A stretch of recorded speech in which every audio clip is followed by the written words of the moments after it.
નમસ્કાર દર્શક મિત્રો, આપ જોઈ રહ્યા છો શિનોર સમાચાર ન્યૂઝ। હવે જોઈએ અગત્યના સમાચાર। ડભોઈ નગરપાલિકા દ્વારા હવે નગરની જનતા વિકાસના કાર્યોથી માહિતગાર થાય તે હેતુ સાથે ડભોઈ ધારાસભ્ય શૈલેષભાઈ મહેતાના માર્ગદર્શન સાથે પ્રમુખ બીરેન શાહ દ્વારા હવે નગરની જનતાને સાથે રાખી પહેલા વિકાસ કાર્યોની ચર્ચા બાદ વિકાસ થઈ રહેલા સ્થળોની મુલાકાત લેવા માટેના નિર્ણય ડભોઈને દર્ભાવતી બનાવવાના મક્કમ નિર્ધારને પુરવાર કરી રહ્યો છે। ત્યારે ધારાસભ્ય શૈલેષભાઈ મહેતાની અધ્યક્ષતામાં ડભોઈ વેપારી મંડળ અને સામાજિક આગેવાનો સાથે બેઠક બાદ ઘન કચરા નિકાલ પ્લાન્ટની મુલાકાત લીધી હતી।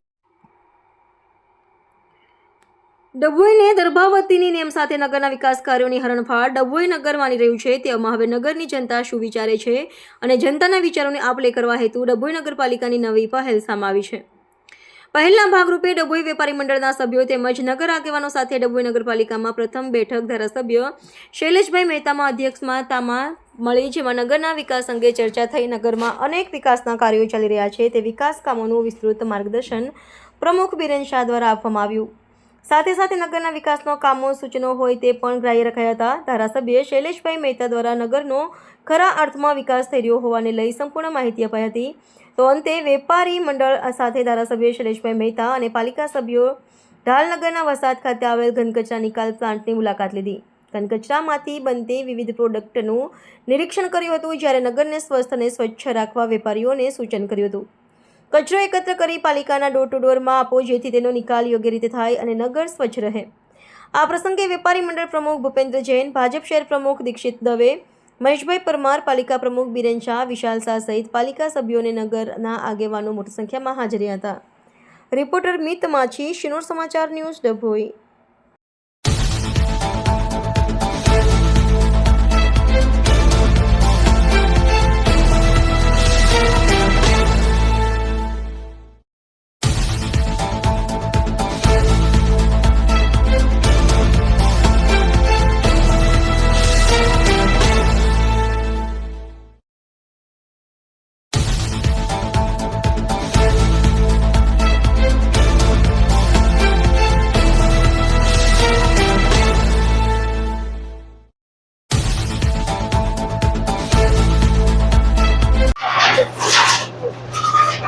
ડભોઈ નગરપાલિકા દ્વારા ઝીરો વેસ્ટ પોલિસી જે આપણા વડાપ્રધાન નરેન્દ્રભાઈ મોદીની છે અને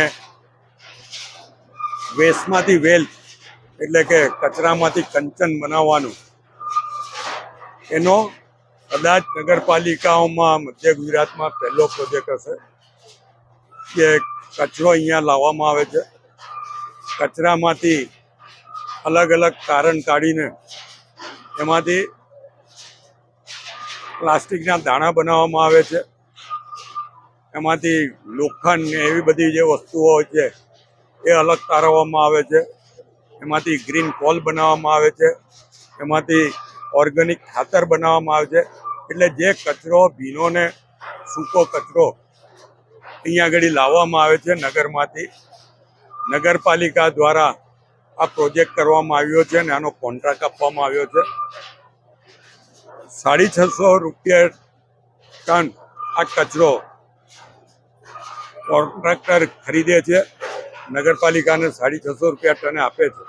એમાંથી આ બધી વિવિધ વસ્તુઓ બનાવવામાં આવે છે, એનું વેચાણ કરવામાં આવે છે।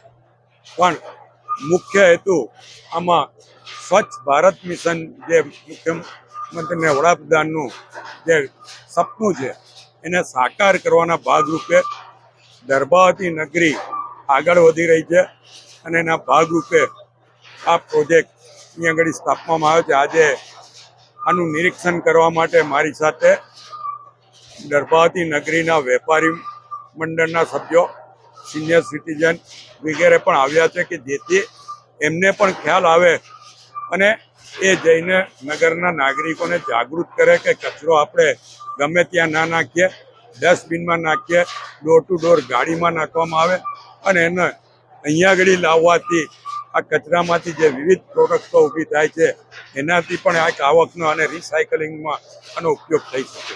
હું આપના મારફત પણ નગરના તમામ લોકોને આ બાબતમાં જાગૃત થવા માટે વિનંતી કરું છું। સાથે સાથે જે કોઈ પાસે સમય હોય એકવાર આ જગ્યાએ આવીને જુએ કે જેથી એમને ખ્યાલ આવે કે નગરપાલિકા શું કામ કરી રહી છે અને આપણો કચરો જે છે એનો શું સદુપયોગ થાય છે અને વડાપ્રધાન જે સપનું છે એને સાકાર કરવા માટે ડભોઈ નગરપાલિકા ખૂબ જ મહેનત કરી આગળ વધી રહી છે. આમાંથી પ્રેરણા લઈને તમામ બીજી નગરપાલિકાઓ પણ આવા પ્રોજેક્ટ કરશે એવી અપેક્ષા રાખું.